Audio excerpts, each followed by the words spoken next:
Always remember, nuance is never a bad thing. Hi, I'm Nick. This is 10 Minutes with Nick. That's a Christmas tree. And this is 10 Minutes with Nick during the Christmas season. This particular podcast today has nothing to do with the Christmas season other than the fact that I'm doing it in the presence of a Christmas tree, drinking a Christmassy cup of coffee, which has nothing really resembling Christmas on it other than a fox giving a gift. That's a heart, I suppose. Oh, and I just noticed that the wing of the goose, and the tail of the fox is what creates the heart.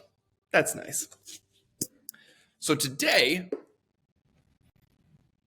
I save posts on Instagram to do podcasts about, to discuss things with you, or not to discuss so much as to state to you things that I think. And so this is what I sort of saw today and sort of triggered my thoughts. So I'll show this to you now. So it's a Robin Williams quote. So naturally, you'd have to give it up for the good man Robin Williams. But Robin Williams says this, and I believe, if I'm not mistaken, it is from Dead Poets Society. Medicine, law, business, engineering. These are noble pursuits and necessary to sustain life. But poetry, beauty, romance, these are what we stay alive for. Okay. So we say these things. Engineering, law, business, science are necessary to sustain life. We stay alive for poetry, beauty, and romance. That's about as balanced of a statement as you can make. It basically says everything has a place in sort of the larger ecosystem of the human experience. We need science, we need engineering, we need math, we need law, we need business, we need all of that. But just as much as we need all of that, we need poetry, we need beauty, we need romance, we need art. You know me. I'm not one to just come on and just say, oh, that's a lovely statement, have a nice day. That would be 3 minutes with Nick, not 10 minutes with Nick, and I have to fill 10 minutes. What I notice, and I notice this more so, I think, with my artistic friends than I do with my business friends. Something happened to the art kids.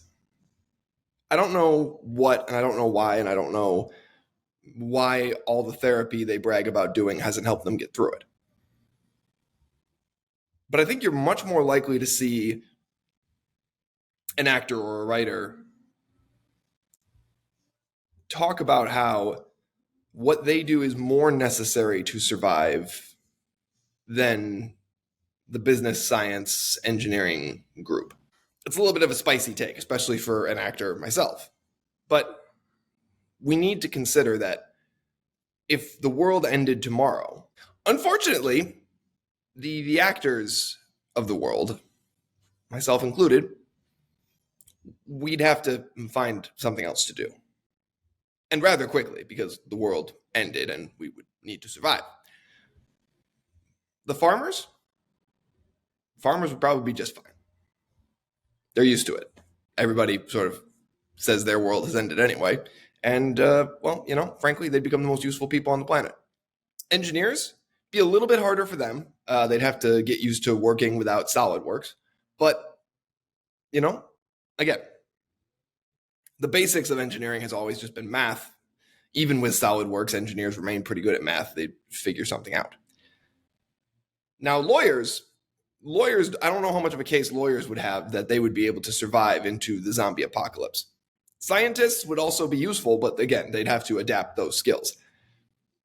Poets, they would be entirely reliant on other people to survive. And that's the thing that a quote like Robin Williams that I showed you, that gets, that I think that a lot of artists miss.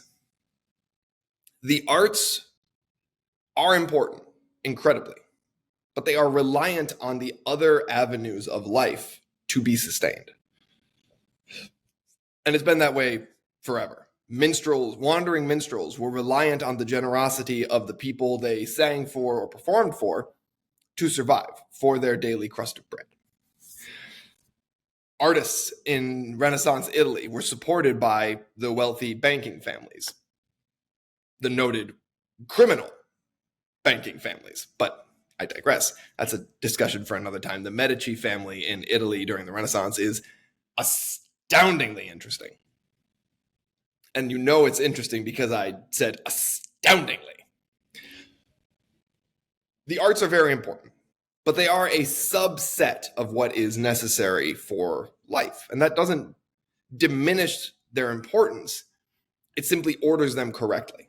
That is something that's important to keep in mind, is that things do have an order in the world. The mouse and the hawk are equally as important. But the mouse is absolutely the hawk's food. I'll say that again. The mouse is the hawk's food.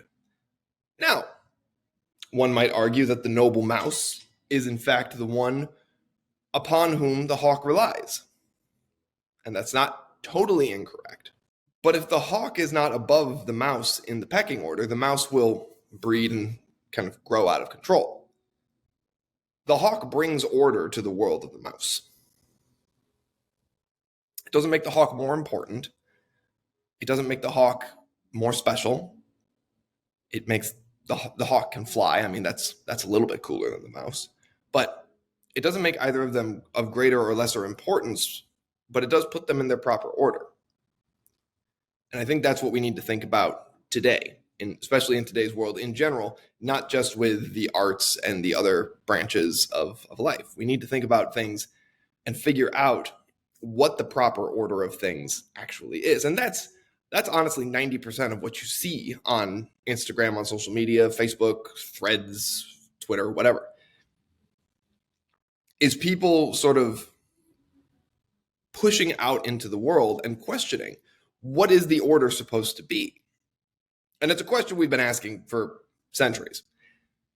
Government is an attempt to create order.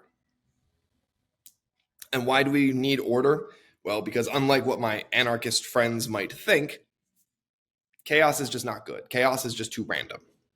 When you have nothing but anarchy and chaos, what you end up with is pure strong survive, and that's it. Now you might think to yourself, well, that's purely evolutionary. That's how the animal world works. Sure. But we've gotten past that. We're no longer...